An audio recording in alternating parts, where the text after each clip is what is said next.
Nous avions écrit dans la dernière vidéo un petit fetch afin de pouvoir lancer en parallèle plusieurs euh, appels vers des sites. On fait des get sur des sites et puis on calcule la taille du body qui nous retourne et on les affiche. Et pour gérer plus ou moins ou orchestrer les réponses, nous avions utilisé euh, des wait groups pour s'assurer que le programme ne quitte pas avant le retour de tout- toutes nos Go routines. Aujourd'hui, nous allons faire à peu près la même chose, sauf que cette fois-ci, nous allons utiliser les channels au lieu d'utiliser des wait groups. Et c'est quoi un channel? Donc, on va commencer par commenter cette partie. Et hop, voilà, on remonte. D'accord. Un channel est un moyen de synchronisation entre différentes Go routines. Comprenons-le comme étant un canal de communication qui va, par exemple, suivre la forme suivante. Je suis un consumer et puis je reçois de la donnée qui me vient de quelque part. On va dire que on a un ensemble de blocs et dans ces blocs, il y a un producer, un ou plusieurs producers qui envoient du contenu. Donc, on va bien savoir que ces blocs vont toujours contenir des données du même type. Donc, si on dit que cet ensemble dans lequel le producteur va déposer le message qu'un consumer va venir récupérer plus tard, on va appeler celui-là notre channel.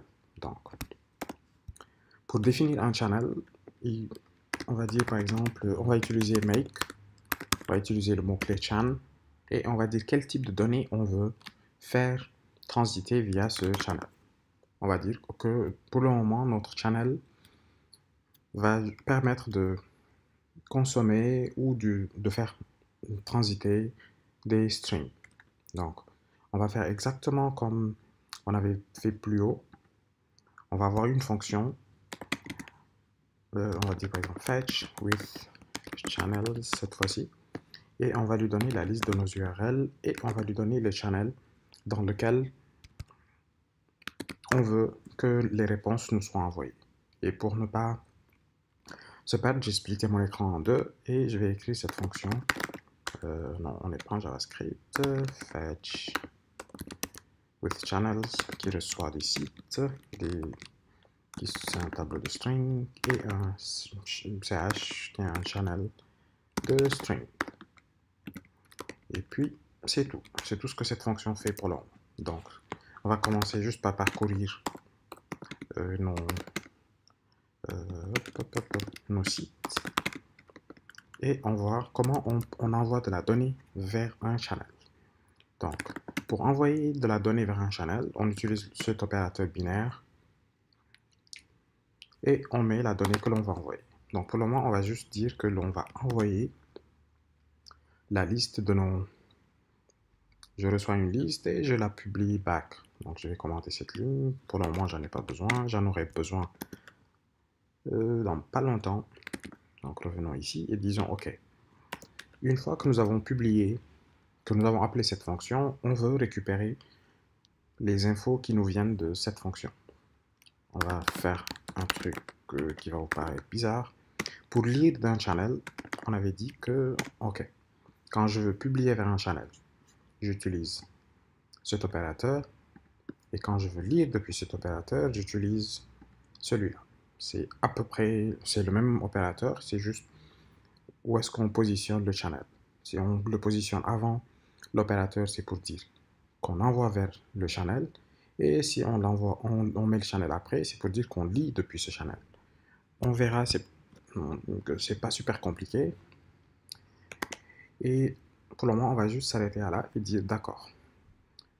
Si j'exécute, qu'est-ce qui se passe? Ben rien. On voit juste que ma console est bloquée. Pourquoi est bloquée? Chaque envoi, chaque écriture dans un channel est un appel bloquant et chaque lecture d'un channel est un appel bloquant.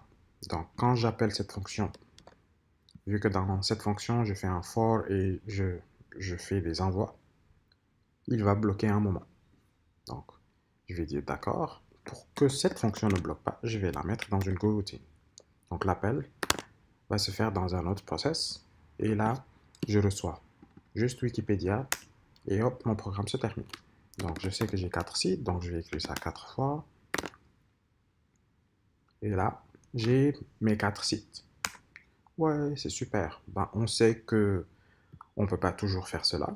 On a besoin de le faire d'une manière un peu plus propre, on va dire. Donc, je vais dire d'accord. Qu'est-ce que je peux faire? Je vais faire une boucle pour lire le contenu de ce channel. Donc, quand je fais un for sans paramètres, c'est une boucle infinie. C'est comme dire for true. Donc là, j'ai mes 4 paramètres et mon appel reste toujours bloquant. C'est pas top. Il me faut un moyen de dire, OK, une fois qu'il n'y a plus rien dans le channel, il faut que ça s'arrête. D'accord. La valeur par défaut d'un channel lui-même est nil. Et la valeur par défaut des données qu'il envoie est le default value ou le zero value du type. Donc là, le zero value de ce channel, c'est une chaîne vide parce que le type qu'il transporte est un string. D'accord. Donc ici, revenons à la fonction fetch with channels. Nous recevons une liste, nous la parcourons et pour chaque élément de cette liste, on envoie un résultat dans le channel. Mais une fois qu'on a fini cette boucle, on n'a plus besoin du channel, alors on va le fermer. OK? On utilise close pour fermer un channel. Il est conseillé de ne fermer le channel que depuis la partie qui publie. Donc je sais qu'ici, seule cette fonction publie dans ce channel. Donc c'est la seule entité dans mon programme qui est autorisée à fermer ce channel. Pourquoi? Parce que quand on essaie de lire depuis un channel qui est fermé, panique. Quand on essaie d'écrire dans un channel qui est fermé, panique. Donc, pour être sûr que je ne vais pas écrire dans un topic qui est fermé, je laisse cette charge à une seule entité de mon code, de mon programme. Donc ici, seule cette fonction est autorisée à fermer notre channel. Donc on réexécute, voir si quelque chose a changé. Et puis on ne voit plus rien. Tout bloque, tout est un problème. Pourquoi? Parce que il a commencé à recevoir des données. Il a reçu les 4 sites. Et puis, il a commencé à recevoir la zero value du string, qui est une chaîne vide. Donc, à l'écran, on ne voyait plus rien parce qu'on est dans une boucle infinie. On ne veut plus être dans cette boucle infinie. Donc, on dit OK, on va dire for OK, suit cette boucle. Donc, au lieu de, on va initialiser OK à true. Donc, on va dire OK est true. Et puis, je vais même définir un S, je dis que c'est une chaîne vide. Non, je préfère le faire de cette manière. Var S est un string. Donc, tant que ce OK est true, on est toujours dans la boucle infinie. Alors, comment on peut savoir qu'on n'est plus dans une valeur, que le channel n'est plus ouvert et qu'il n'y a plus rien à recevoir? Nous allons utiliser pour cela un deuxième outil que Go nous met à disposition qui s'appelle Select. Select est utilisé pour consommer depuis un ou plusieurs channels en même temps. Donc je vais dire, c'est comme un switch, on dit case. Quand je reçois depuis le channel, ok, je vais faire le même appel que j'ai là dans cette partie. Et j'ai juste mis un S plus tôt et je récupère la valeur qu'il y a dans un channel. Ok. Donc là, théoriquement, j'ai pas fait grand chose. Oui, le S est déclaré et non utilisé. J'enlève ces 2 points pour dire que je vais utiliser une variable existante qui s'appelle S. Donc là, il ne se plaint plus. On réexécute. On a exactement le même comportement que tout à l'heure. On a un tableau, enfin, on a un écran vide. Parce qu'à un moment donné, le channel nous enverra juste une chaîne vide. OK. Donc, comment on fait? Heureusement que quand un channel envoie, quand on récupère de la donnée depuis un channel, il nous donne deux réponses. La première valeur de réponse, c'est le type qui est envoyé via ce channel. Et le deuxième, ou la deuxième valeur, c'est une information qui nous dit est-ce que ce channel est toujours ouvert. Ok. Donc, nous, on va mettre plusieurs lignes dans le case. Donc, je vais utiliser les accolades et je vais dire if not open. Si on n'est plus open, enfin, si le channel n'est plus open, alors, ok, je reçois false. Undefined open. Ok. D'accord. C'est vrai que j'ai pas mis les deux points pour dire que je vais initialiser. Donc, je vais juste enlever ce S et faire l'initialisation là.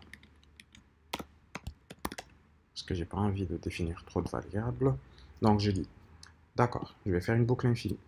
Et puis je vais lire depuis un ou plusieurs channels. Dans le cas où la réponse me vient du channel CH, je récupère le contenu qui transite via S et je garde l'information est-ce que ce channel est toujours ouvert. Si le channel n'est plus ouvert, je passe à OK false. Donc normalement, je dois sortir de ma boucle. On va voir si ça marche. Et puis là, on voit que bon, les quatre valeurs sont là. Et hop, notre programme s'est arrêté correctement. OK, donc là, on a envoyé de la donnée à une fonction. On a mis une fonction dans une routine.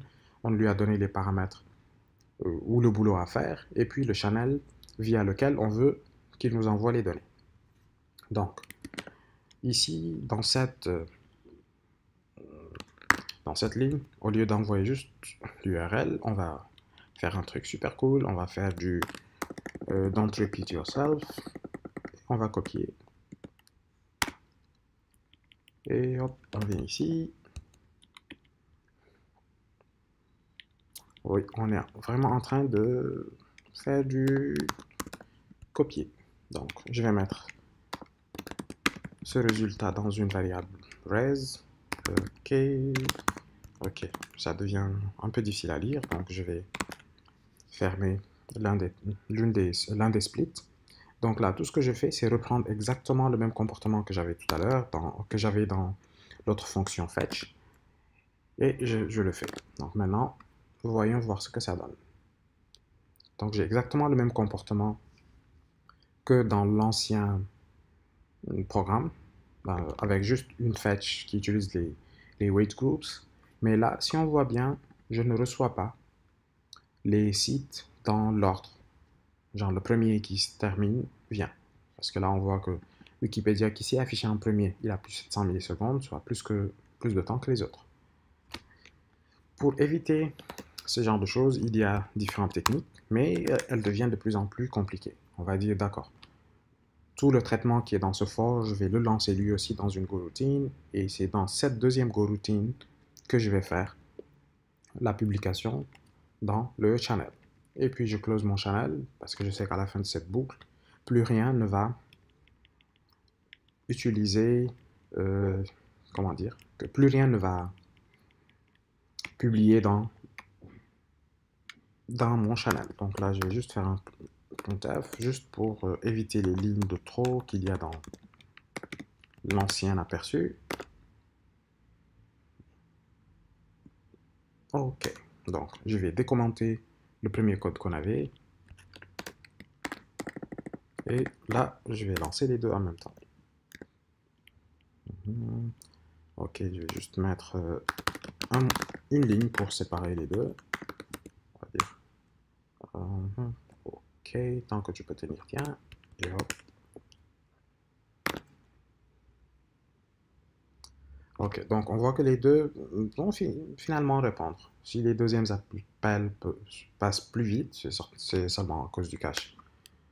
Ok, so, ici, on a la fonction, on a une variable qui s'appelle size qui contient la taille de notre slice. C'est une chose que l'on peut utiliser en créant un channel. On aurait pu dire size. Si je fais ça, j'exécute, ça passe aussi. Rien ne change. Alors, qu'est-ce que ça veut dire? Ça, c'est ce qu'on appelle buffered channel. Un buffered channel, c'est un channel dont la valeur ou dans la capacité est définie au moment de la création. Ça veut dire, ici, j'ai un channel qui peut prendre jusqu'à 4 réponses du type string en même temps. On avait dit plutôt que chaque écriture dans un channel est un appel bloquant et chaque lecture depuis un channel est un appel bloquant. Quand il s'agit d'un unbuffered channel, ça veut dire qu'on n'a pas défini une taille, ça veut dire que ce channel ne peut contenir qu'une seule valeur à la fois. Ça veut dire que quand moi je suis producer et que je viens pour écrire dans ce channel, je bloque. Je vais rester bloqué jusqu'à ce qu'un consumer vienne pour lire la donnée que je veux mettre dans le channel. Donc là, je bloque, le consumer arrive, je la lui donne, il s'en va. Si un consumer vient avant qu'un producer ne vienne, il va lui aussi s'arrêter et attendre que ce channel contienne quelque chose. Ça, c'est le cas du buffered channel. Du unbuffered channel, pardon. Quand il s'agit maintenant des buffered channels, ça veut dire des channels avec une capacité définie. Tant que cette capacité n'est pas atteinte, les appels des producers ne sont pas bloquants. J'ai un channel qui reçoit 4 valeurs. Je viens pour publier et je vois qu'il est vide. Je dépose ma valeur et je continue mon chemin. Mon appel n'est pas bloquant.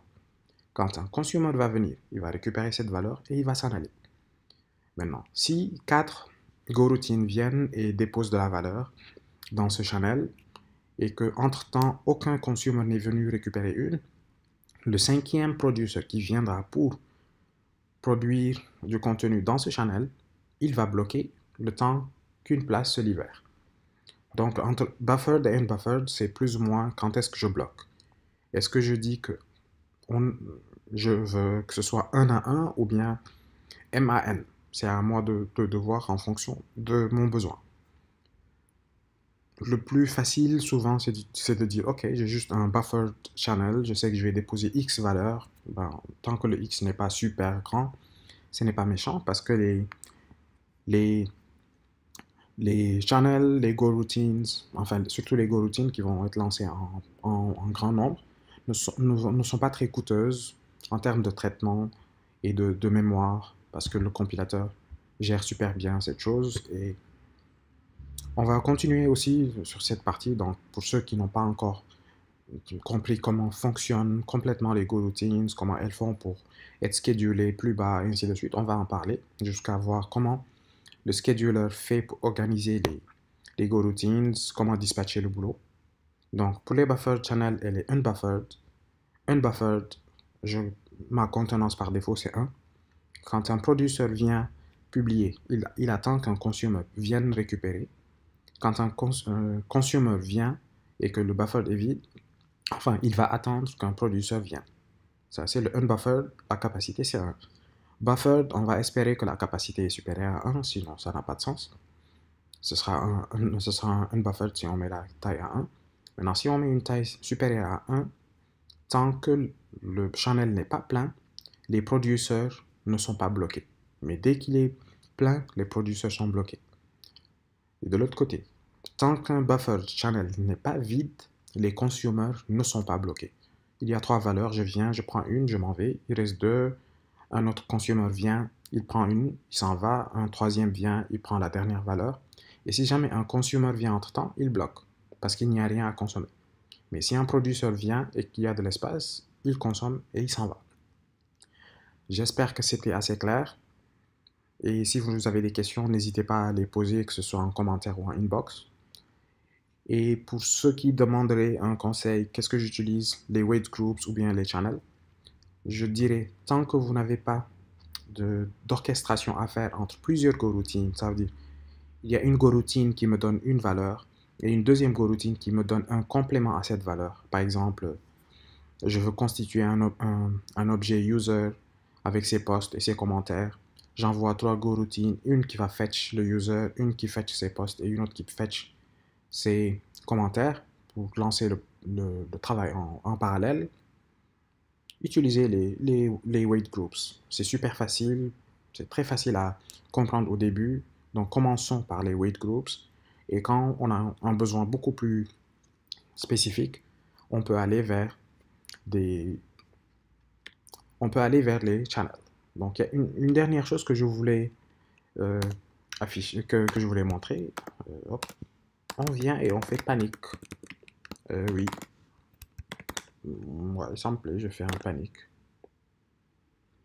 Et là, tout de suite, ok, mon panique a fait oui, et puis on dit main go routine 1. Qu'est-ce que ça veut dire? Oui, la fonction main, elle va être exécutée dans une go routine. Donc, c'est tout le temps comme ça, que vous le définissiez vous-même ou pas, la fonction main est lancée dans sa propre go routine. Donc maintenant, quand vous lancez d'autres go routines, donc ces go routines sont connectées plus ou moins à la go routine principale et c'est Go qui s'occupe de cette orchestration. Donc, la go routine main, quand elle finit son boulot, elle s'en va. Donc, pour ne pas s'en aller, c'est là où on lui demande d'attendre. J'espère que c'était pas super compliqué et que j'ai pas été bizarre dans mes explications. Donc, je rappelle encore, si vous avez des questions, n'hésitez pas à me les poser. Donc, dans la prochaine vidéo, on va faire une petite pause des go routines et des channels et on va parler de comment écrire un web server en Go et commencer à écrire une petite API.